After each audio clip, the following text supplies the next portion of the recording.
Good morning, everyone. Welcome to Coffee with the Pastor. I believe this is episode 44, and I just remembered that I forgot to put that in the caption. I will go back and do that. 44, huh, Aurelian? Episode 44 of Coffee with the Pastor. I do believe that is correct.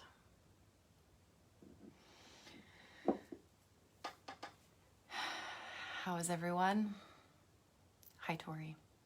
I'm glad you're here.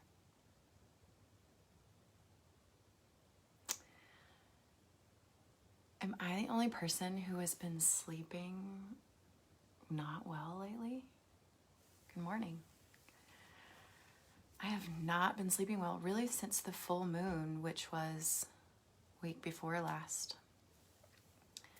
I feel like I wake up most nights at 3:15. So I'm exploring what that means. It's not the first time that's ever happened in my life. I'm sort of a part-time insomniac. Anyway, things will affect my sleep, but you know what that makes you feel like? It just makes you feel kind of cloudy and a little foggy and slow. And I do find that a good meditation will help me. Here, I want to scroll up and make sure I'm not missing comments. Hey, you guys. Hey, Matt. That a good meditation will help me to reset my brain, reset my ability, my cognition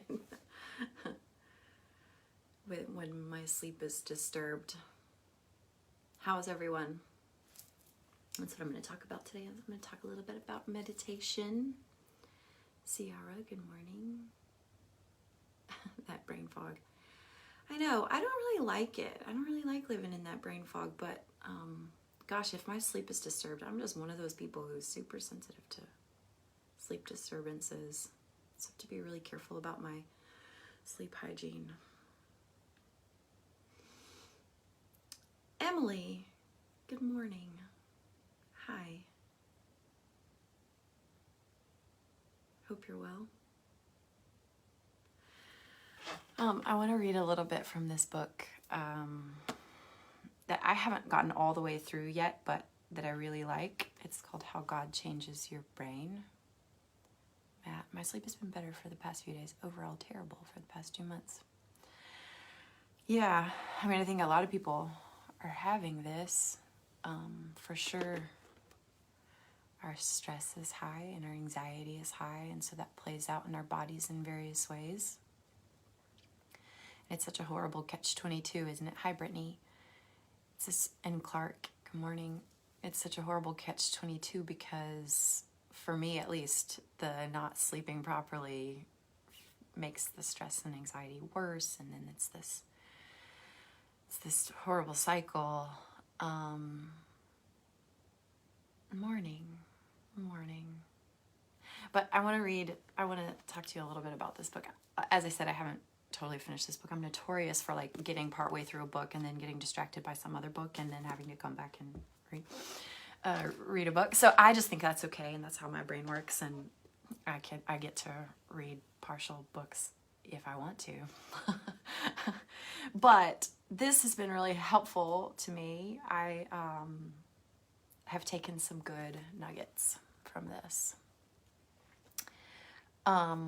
How God Changes Your Brain is written by a couple of neuroscientists, and basically what they're doing is researching people who have a consistent meditative spiritual practice. And they've taken people and put them through brain scanners, and then they start a meditation practice for like 2 months or something, and they scan their brain again and see how the brain has changed.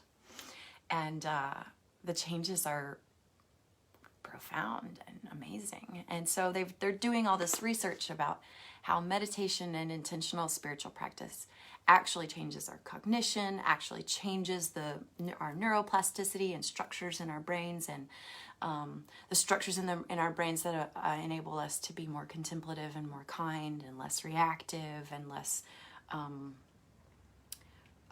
like fight or flight oriented, less threatened all the time, and So it just has so much great information and some really also really practical tips for how to bring a meditation practice into your life, regardless of your spiritual framework or if you have one at all. So like they're determining that it doesn't matter if you're doing spiritual practice in the context of like a belief in God. It still helps protect our brains from like cognitive decline as we age, and it still has the physiological effects of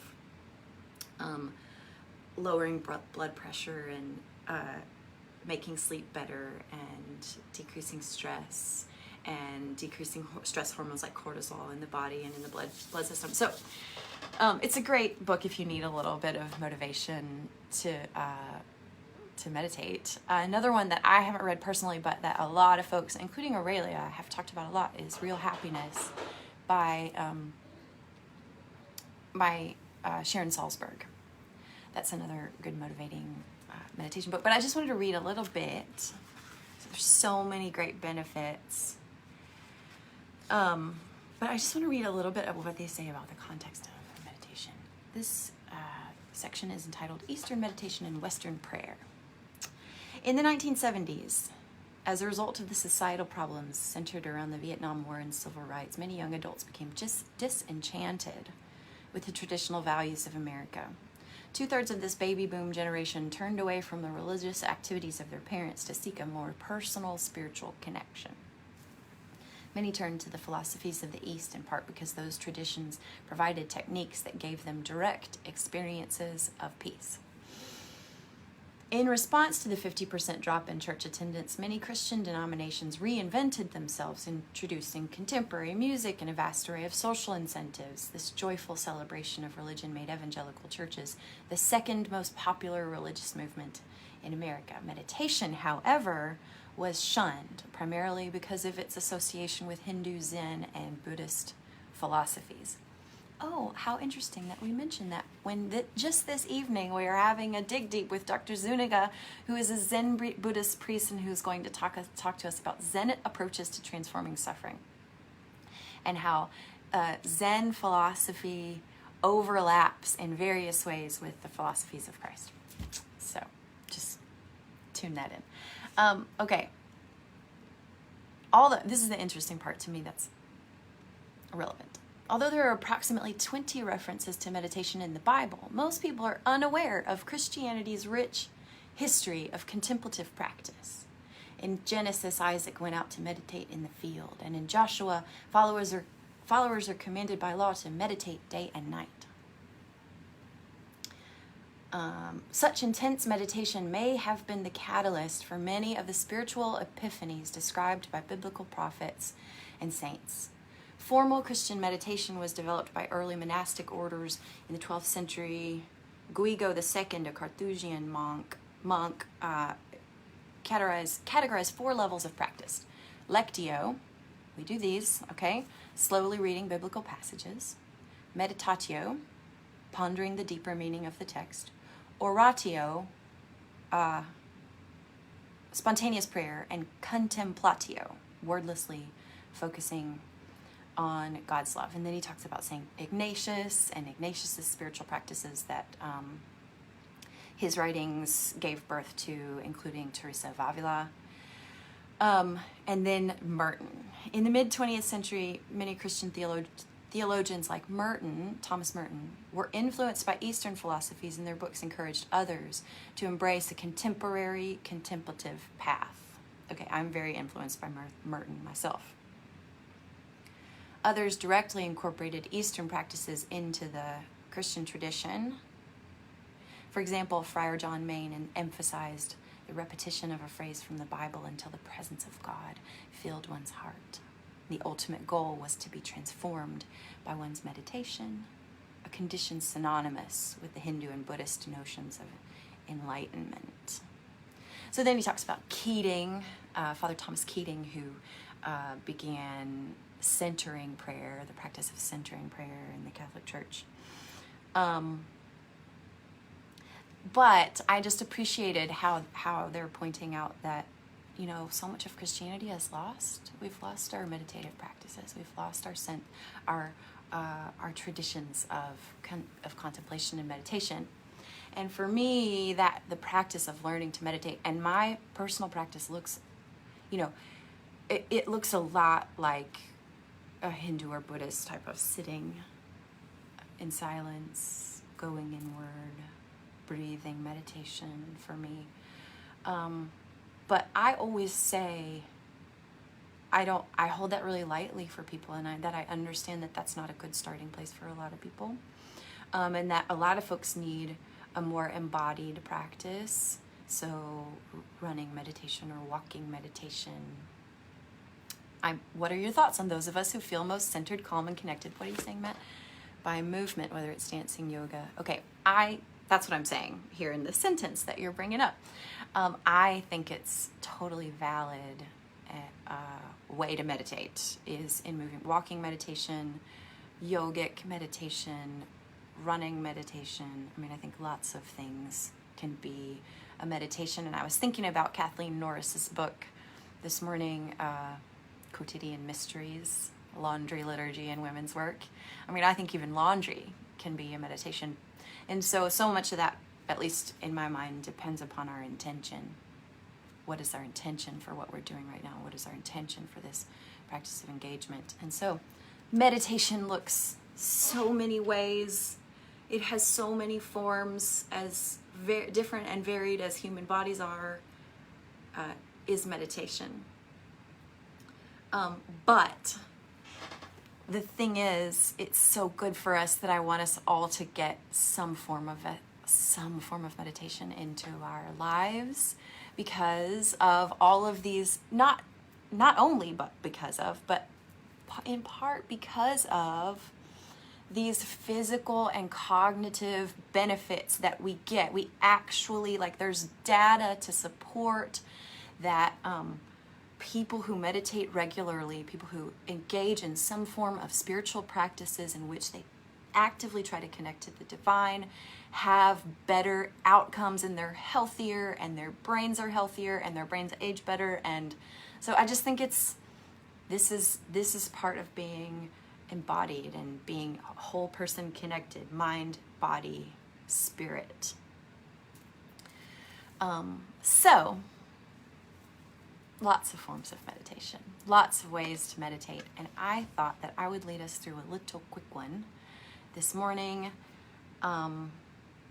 and just with hopes that maybe it'll inspire you to some form of meditative spiritual practice today, whether that's your walk or whether that's your deep breathing as you're folding your laundry or unloading your dishwasher, or whether it looks like, you know, like it looks for me and some other people, where I sit on a cushion and I actually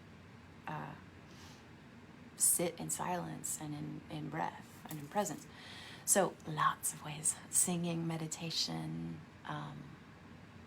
But here is my very own litany for meditation. So for me, the practice of writing litanies is a spiritual practice, and it is part of my contemplative practice and meditative practice. And every week, sitting with the lectionary and doing some form of, you know, some broad and vague-ish form of Lectio Divina that might last a day or two, that might, you know, I don't have a lot of rules around this, is what I'm saying. I'm saying my intent is just to connect to the divine in life.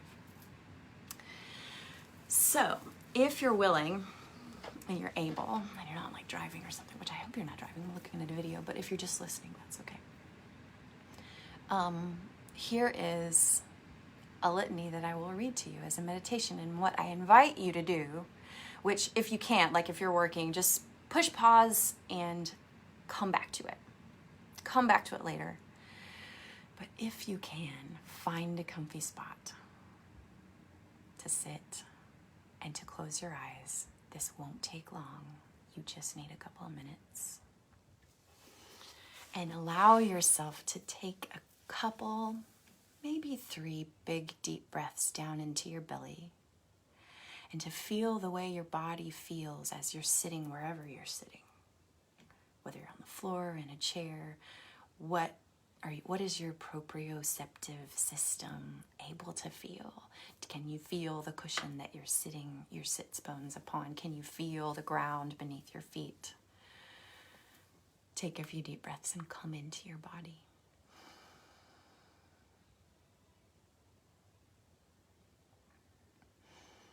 Here's a litany for meditation.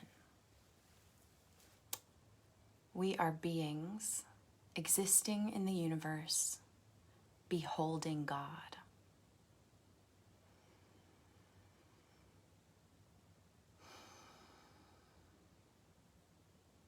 We can see you in the design of nature, in the cosmos, the creatures, each other, ourselves.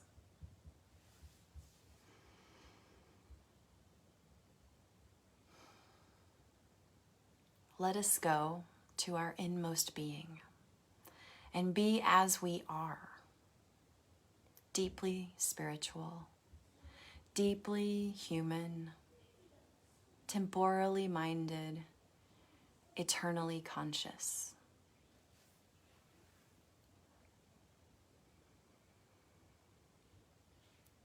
Let us connect with the spark of you that is there, waiting to be rediscovered, waiting to be fanned into flame.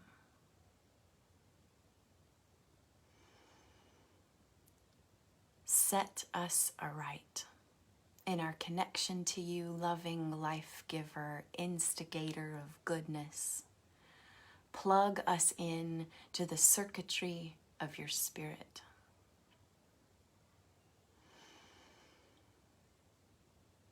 Set us aright as conscious souls in the midst of a conscious universe, created by a great intelligence, you, the force of love. Set us aright among creation, among ecosystems, climates, and cultures, as participants, caregivers, co-creators.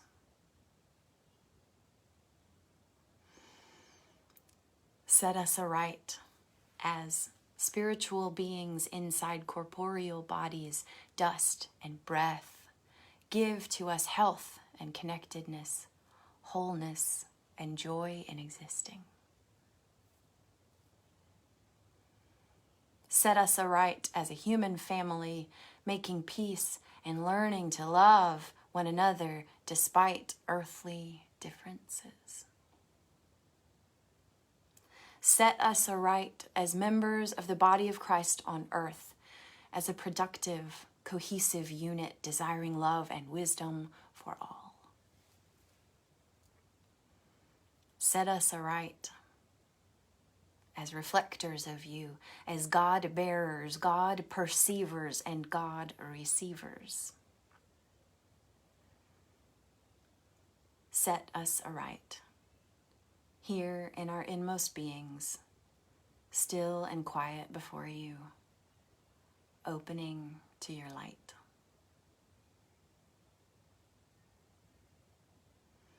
And if you like, if you're there in your seat and you can stay there for a minute, I invite you to do so. And if you have to move on, that's okay too. But give yourself the gift of a few more breaths to set yourself aright. I'm sending you love.